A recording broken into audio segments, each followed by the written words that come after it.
Realme அவங்களோட 15 சீரியஸில் Realme 15 Pro and Realme 15 அப்படின்னு சொல்லிட்டு 2 ஸ்மார்ட் ஃபோன் இப்போ அஃபிஷியலாக லான்ச் பண்ணியிருக்கிறாங்க. இன்றைக்கி இந்த வீடியோவில் Realme 15 Pro எப்படி இருக்குது அண்ட் இவங்க லான்ச் பண்ணியிருக்க இந்த ப்ரைஸ் ரேஞ்சில் இந்த ஃபோன் நீங்கள் கன்சிடர் பண்ணி பார்க்கலாமா அண்ட் கம்ப்ளீட் டீட்டெயில்ஸ் இந்த வீடியோவில் நீங்கள் தெரிஞ்சுக்க போகிறீங்க.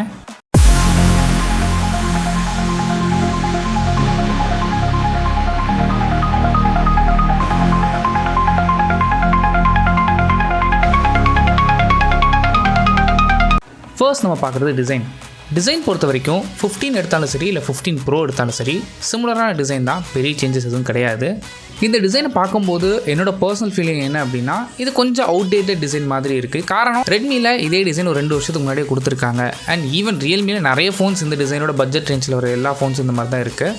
ஈவன் போன ஜென்ரேஷன் 14, 13 கூட கம்பேர் பண்ணும்போது இது டவுன் கிரேட் மாதிரி தான் தெரியுது. உங்கள் ஒப்பீனியன் என்ன அப்படிங்கிறது கீழே கமெண்ட் பண்ணுங்கள்.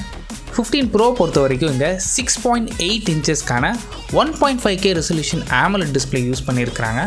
இந்த AMOLED டிஸ்பிளேயோட ரெஃப்ரெஷ் ரேட் பொறுத்த வரைக்கும் உங்களுக்கு 144 ஹெட்ஸ்க்கும் and instant touch sampling rate உங்களுக்கு 2500 ஹெட்ஸ்க்கும் போகும். அண்ட் லோக்கல் பீக் பிரைட்னஸ் எடுத்துக்கிட்டிங்க அப்படின்னா உங்களுக்கு 6500 நிட்ஸ் வரைக்கும் இதால் HDR கண்டென்ட் உங்களால் யூஸ் பண்ணிக்க முடியும். அண்ட் ப்ரொடெக்ஷன் பார்த்துக்கிட்டிங்கன்னா உங்களுக்கு கார்னிங்கோட Gorilla Glass 7i யூஸ் பண்ணியிருக்கிறாங்க. ஓவராலாக பார்க்கும்போது ஒரு நல்ல டிஸ்பிளே மாதிரி தான் தெரியுது. அண்ட் இது வந்து குவாட் கர்வ் டிஸ்பிளே, அதை தான் இவங்க வந்து 4D டிஸ்பிளேன்னு சொல்கிறாங்க. மற்றபடி ஜஸ்ட் நேமிங் டேர்ம் தான் டிஃபர் ஆகுது தவிர சிமிலரான ஸ்பெசிஃபிகேஷன் தான். நெக்ஸ்ட் இந்த ஃபோனோட முக்கியமான பார்ட் ப்ராசஸர்னு எடுத்துக்கிட்டிங்கன்னா இங்கே ஸ்னாப்ட்ராகனோட 7 Gen 4 யூஸ் பண்ணியிருக்கிறாங்க. இந்த ப்ராசஸரோட பர்ஃபார்மன்ஸ் எந்த அளவுக்கு இருக்கும் பார்த்தீங்கன்னா இது ஒரு நல்ல ப்ராசஸர், ஒரு நல்ல மிட்ரேஞ்ச் ப்ராசஸர்னே சொல்லலாம். நீங்கள் கேமிங்லாம் எடுத்துக்கிட்டிங்க அப்படின்னா நீங்கள் தாராளமாக உங்களுக்கு மீடியம் கிராஃபிக்ஸ் வந்து ஹை கிராஃபிக்ஸ் ப்ளே பண்ணிக்க முடியும். அண்ட் ரெகுலர் யூசேஜுக்கு எந்த வித இஷ்யூஸும் இருக்க போகிறது இல்லை. இந்த ப்ராசஸரை சப்போர்ட் பண்ணுறதுக்கு உங்களுக்கு 12 GB வரைக்கும் LPDDR4X RAM தான் இங்கே யூஸ் பண்ணியிருக்கிறாங்க. அண்ட் ஸ்டோரேஜும் எடுத்துக்கிட்டிங்கன்னா உங்களுக்கு 512 GB UFS 3.1 ஸ்டோரேஜ் ஆப்ஷன்ஸ் தான் அவைலபிளாக இருக்குது. அட்லீஸ்ட் இந்த RAM அண்ட் ROM மாற்றிருந்தால் ரீட் ரைட் ஸ்பீட் இன்னுமே பெட்டராக இருந்திருக்கும். பட் அதை கொடுக்காம விட்டுட்டாங்க. நெக்ஸ்ட் கேமராஸ் பொறுத்த வரைக்கும் இங்கே 50 மெகாபிக்சல் யூஸ் பண்ணியிருக்கிறாங்க. அதாவது ஃப்ரண்ட் ஃபேஸிங் கேமரா சேர்த்து அந்த 30 மெகாபிக்சல் கிளைம் பண்ணுறாங்க. ரியரில் 2 கேமரா. மெயின் ஷூட்டர் 50 மெகாபிக்சலுக்கான Sony IMX996 சென்சார் யூஸ் பண்ணியிருக்கிறாங்க. செகண்டரி சென்சார் 50 மெகாபிக்சலுக்கான ultra wide shooter. Front facing camera முன்னாடியே சொன்ன மாதிரி இங்கேயும் ஒரு 50 மெகாபிக்சல் யூஸ் பண்ணியிருக்கிறாங்க. ஸோ இந்த கேமராஸில் அடிஷ்னலாக இந்த AI பேக்ரவுண்ட் எடிட்டிங் ஃபீச்சர்ஸ் இருக்குது. முக்கியமாக அங்கே ஹைலைட் பண்ணுறது AI எடிட் ஜீனி அப்படிங்கிற ஆப்ஷன் இருக்குது. அதாவது நீங்கள் வாய்ஸ் மூலமாக கமெண்ட் பண்ணிங்க அப்படின்னா ப்ராம்ப்ட் கொடுக்காம ஆட்டோமேட்டிக்காக அந்த வாய்ஸ்க்கு ஏற்ற மாதிரி உங்களுக்கு பேக்ரவுண்ட் சேஞ்ச் ஆகிறதோ இல்லை உங்களுக்கு தேவைக்கு ஏற்ற மாதிரி அட்ஜஸ்ட்மெண்ட் பண்ணிக்க முடியும். இந்த ஃபீச்சர் நல்ல ஃபீச்சராக தான் தெரியுது. அண்ட் இது இல்லாமல் ரெகுலராக AI ஃபீச்சர்ஸ் என்னெல்லாம் மற்ற GT சீரீஸில் இருக்கோ அதை அப்படியே இங்கே எடுத்துகிட்டு வந்துருக்குறாங்க. நெக்ஸ்ட் ஃபோனோட பேட்ரி இங்கே 7000 mAh பெரிய பேட்ரி அண்ட் சப்போர்ட் பண்ணுறதுக்கு 80 வாட்ஸ்க்கான ஒயர்டு ஃபாஸ்ட் சார்ஜிங் சப்போர்ட் இருக்குது. இங்கே என்ன அட்வான்டேஜ் அப்படின்னா உங்களுக்கு IP66, 68 அண்ட் 69க்கான டஸ்ட் அண்ட் வாட்டர் ரெசிஸ்டன்ஸ் சப்போர்ட்டும் கொடுத்துருக்குறாங்க.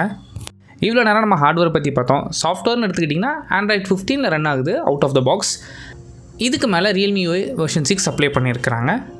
அண்ட் எத்தனை வருஷத்துக்கான சாஃப்ட்வேர் அப்டேட்ஸ் எதுவும் மென்ஷன் ஆகலாம். மேபி 2 or 3 அப்டேட்ஸ் உங்களுக்கு வர சான்சஸ் இருக்குது. அண்ட் ஃபைனலாக ப்ரைஸிங் எடுத்துக்கிட்டிங்க அப்படின்னா Realme 15 Pro உங்களுக்கு பேஸ் வேரியண்ட் 8128 உங்களுக்கு 31,999க்கும், 8256 உங்களுக்கு 33,999க்கும், 12256 உங்களுக்கு 35,999க்கும் அண்ட் 512 GB வேரியண்ட் உங்களுக்கு 38,999க்கும் ப்ரைஸ் பண்ணியிருக்கிறாங்க.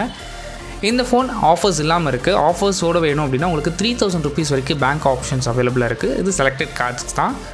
அண்ட் ஃபைனலாக இந்த ப்ரைஸுக்கு இந்த ஃபோன் நீங்கள் வாங்கலாமான்னு கேட்டிங்கன்னா இதை விட பெட்டரான ஸ்பெசிஃபிகேஷனில் Realme GT 7T அப்படின்னு ஒரு ஸ்மார்ட் ஃபோன் இருக்குது. ப்ராசஸரும் பெட்டராக இருக்கும், கேமராவும் பெட்டராக இருக்கும், பில்ட் குவாலிட்டி இன்னுமே சாலிடாக இருக்கும். அந்த ஃபோனோட காஸ்ட் கிட்டத்தட்ட ஒரு 34,000 35 தான் லான்ச் பண்ணியிருக்காங்க. உங்களால் எக்ஸ்ட்ரா ஒரு 4,000 rupees ஸ்பெண்ட் பண்ணணும்னு நினச்சிங்கன்னா தாராளமாக கண்ண முடிந்து அந்த ஃபோனை வாங்கலாம். அண்ட் வேல்யூ ஃபார் மணியான்னு கேட்டிங்கன்னா இந்த ஃபோன் கண்டிப்பாக ஒரு வேல்யூ ஃபார் மணி கிடையாது. அண்ட் இந்த ஃபோனை பற்றி நீங்கள் என்ன நினைக்கிறீங்க? அண்ட் இந்த ப்ரைஸுக்கு இந்த ஃபோன் நீங்கள் வாங்குவீங்களா அப்படிங்கிறத கீழே கமெண்ட் பண்ணுங்கள். தேங்க்ஸ் ஃபார் வாட்சிங்.